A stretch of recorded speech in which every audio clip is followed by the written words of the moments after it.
Не ви достигат пари? Поискайте увеличено възстановяване на разходи. Какво представлява увеличеното възстановяване на разходи? Плащате по-малко пари за медицински грижи, като лекар, лекарства и болница.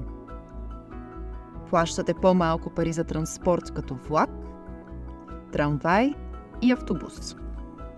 Плащате по-малко пари за мероприятия през свободното време, като спортни дейности, музика и култура, картата за намаление при мероприятия.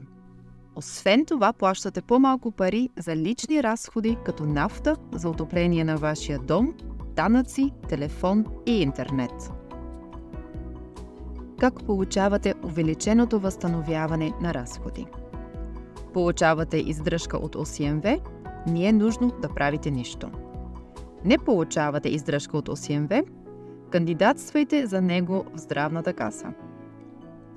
Как да се поиска от здравната каса? Стъпка първа. Уговорете час във вашата здравна каса. Това може да стане онлайн или по телефона. Съвет: нуждаете се от преводач?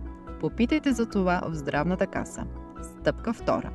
Съберете следната информация от вас и вашето семейство. Фишове за заплата или обезщетение, карта за пребиваване или документи за пребиваване, пенсия, издръжка. Стъпка трета. Донесете всички документи за уговорения час. Стъпка четвърта. Имате среща със сътрудника на здравната каса. Разгледайте всички документи заедно и задайте всичките си въпроси. Съвет: не разбирате? Уговорете нова среща с преводач. Стъпка пета. Здравната каса ви отваря досие. Съвет: попитайте кога ще получите повече новини за вашето досие. Стъпка 6. Здравната каса може да поиска допълнителна информация, например допълнителни документи или лични данни. Съвет: предоставете информацията възможно най-скоро. Стъпка 7.